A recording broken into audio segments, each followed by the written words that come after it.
Syekh Abdul Qadir Jailani sudah dititipkan dengan rombongan. Kemudian sebelum pergi bersama rombongan tersebut, ibunya membuatkan baju khusus.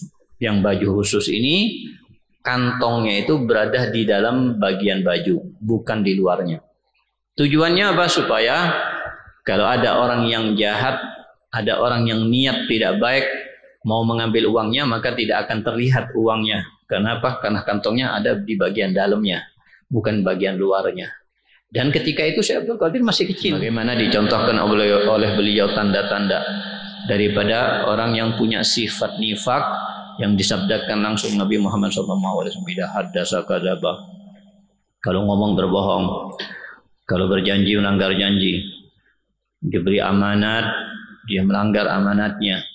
Ini tanda-tanda disebutkan tadi juga. Jika dia berselisih dengan orang lain, wah, marah-marah, mengumpat, mengeluarkan kata-kata yang tidak baik, bahkan mungkin main tangan, main hakim sendiri. Ini tanda nifak, ini tanda munafik.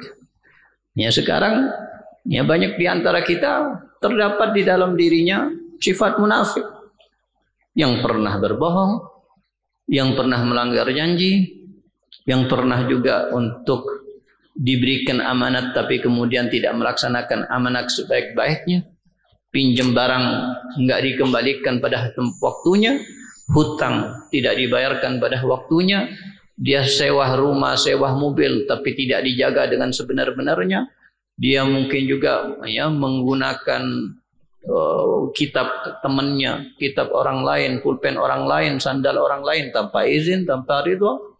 Ini semuanya sifat munafik. Ini enggak amanat namanya.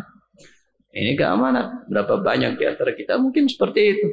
Ya, jika diberikan amanat tidak amanat. Jika dia berselisih marah-marah, mengumpat, keluar kata-kata yang kata-kata hewan. Ini alamat munafik. Tapi kalau dikatakan kepada dirinya, ente ini munafik, marah-marah dia. Padahal memang sebenarnya dia munafik. Rasul yang ngomong kok. Itu sifat munafik, itu alamat munafik. Kalau dibilang munafik marah, padahal dia sebenarnya hakikatnya dia munafik. Munafik amali ini. Nifak amali. Ya, dan kita di pondok berusaha untuk menjaga daripada sifat-sifat nifak. Ya, daripada berbohong. Jangan pernah kita berdusta di pesantren ini. Belajar dari sekarang sudah dibiasakan, bahkan dari kecil. Kita harusnya ya tidak pernah berdusta sebagaimana Nabi Muhammad SAW. Nabi Muhammad nggak pernah berdusta. Dari kecil, dari beliau lahir nggak pernah berdusta. Bukan semenjak daripada dilantik menjadi Rasul, tapi semenjak Nabi SAW dilahirkan tidak pernah berdusta, tidak pernah berbohong. Ya, itu alamat ya mukmin yang hakiki. Ala fala ja'al la'natullah 'alal kazibin. Maka kami akan jadikan laknatnya Allah Subhanahu wa taala akan diturunkan kepada mereka orang-orang yang berbohong. Syekh Abdul Qadir Al-Jailani dari kecil ibunya mengajarkan, mendidik untuk tidak pernah berbohong. Ya qulil haqqa walau kunna murran. Walaupun dia kalau berkata jujur akan pahit akibatnya, tapi katakan yang jujur walaupun pahit akibatnya. Diajarkan, dididik oleh ibunya seperti itu sampai ibunya mengirimkan dia ke daerah yang lain untuk belajar, cari ilmu agama. Anggaplah pergi ke pesantren bersama rombongan. Kalau dahulu mereka pergi itu bersama rombongan. Ya, bersama rombongan lebih aman daripada begal-begal yang ada di jalanan. Tapi belum tentu juga dengan rombongan aman. Buktinya ini, Syekh Abdul Qadir Jailani sudah dititipkan dengan rombongan. Kemudian sebelum pergi bersama rombongan tersebut, ibunya membuatkan baju khusus. Yang baju khusus ini kantongnya itu berada di dalam bagian baju, bukan di luarnya. Tujuannya apa? Supaya kalau ada orang yang jahat, ada orang yang niat tidak baik, mau mengambil uangnya, maka tidak akan terlihat uangnya. Kenapa? Karena kantongnya ada di bagian dalamnya, bukan bagian luarnya. Dan ketika itu Syekh Abdul Qadir masih kecil, baru masuk umur tamyiz, masih umur 7 tahunan, masih kecil. Nah, ibunya berpesan, awas, jangan pernah berbohong, katanya ibunya. Jangan pernah ente berbohong. Anak ajarkan ente dari awal untuk tidak berbohong. Pergilah, dan dititipkan atau diletakkan oleh ibunya uang untuk sakunya dia, uang jajannya dia di kantong yang berada di bagian dalam bajunya. Berjalanlah rombongan tersebut, di tengah perjalanan terjadilah pembegalan, perampokan, dan mereka mengambil ya harta dan mereka mengambil uang yang ada pada mereka semuanya.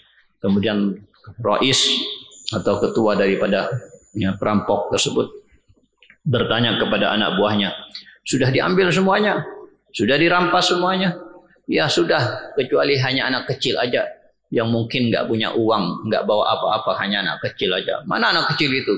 Bawa sini anak kecil. Ternyata Syekh Abdul Qadir Jailani. Kemudian ditanya sama ketua rombongan, ketua perampok, nanti punya uang?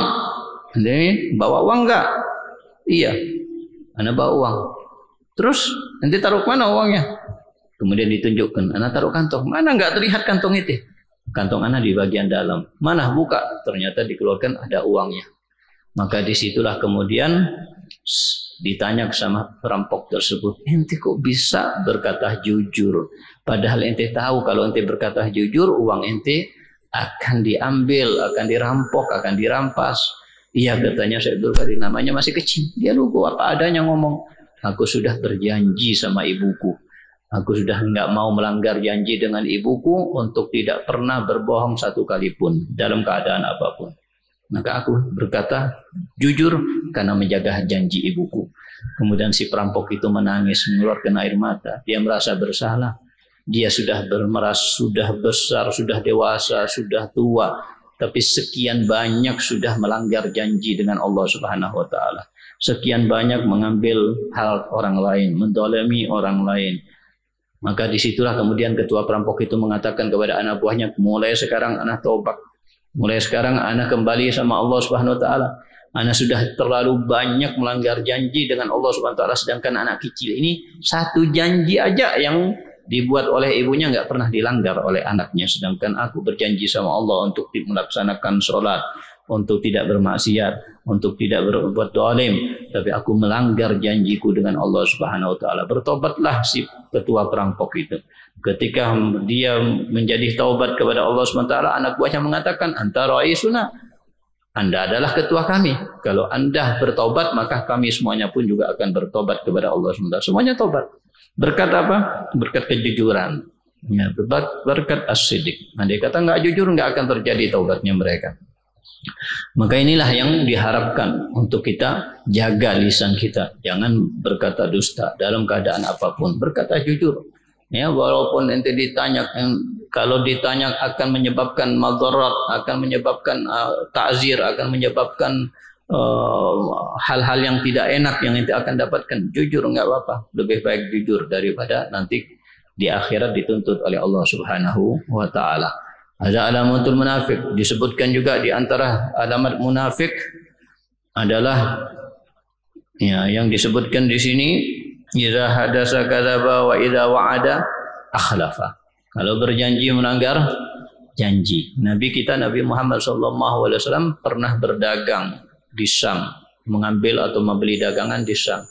Di saat di Syam beliau mengambil barang dari seorang ini orang Yahudi, orang kafir.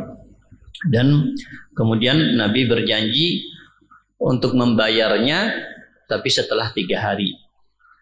Membayarnya di hari tertentu, di hari ini, di jam ini. Berjanjilah untuk bertemu dengan orang Yahudi tersebut, untuk berjanji untuk di situ diselesaikan muamalah antara Nabi SAW dengan orang Yahudi tersebut.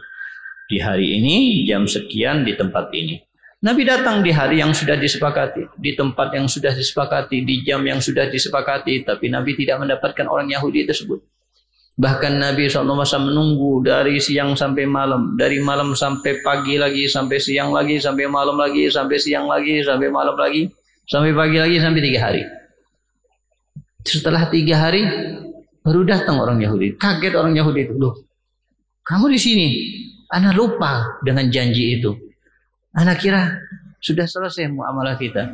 Iya, ana dari awal hari sekian yang sudah kita berjanji, ana sudah berada di sini. Maka disitulah orang Yahudi kagum dengan sifat Nabi Muhammad SAW yang tidak mau melanggar janji dan aslam alayhi. Disitulah menunjukkan bagaimana Nabi SAW betul-betul ya, menjaga ya, daripada sifat munafik, walaupun dalam keadaan sekalipun tidak ya, atau belum menjadi nabi, walaupun belum menjadi rasul. Sebagaimana di saat itu memang belum jadi rasul. Yahudi itu bukan masuk Islam karena belum dilantik Nabi SAW menjadi rasul. Tapi Nabi bagaimana? Ya, dikenal oleh mereka seorang yang nggak pernah melanggar janji, nggak pernah berbohong. Bahkan mereka kalau misalnya takut harta mereka akan dirampok, akan dihianati, mereka titip. Titipnya kemana? Kalau kita sekarang titip di bank. Kalau dulu zaman Nabi, titipnya kepada Nabi Muhammad SAW.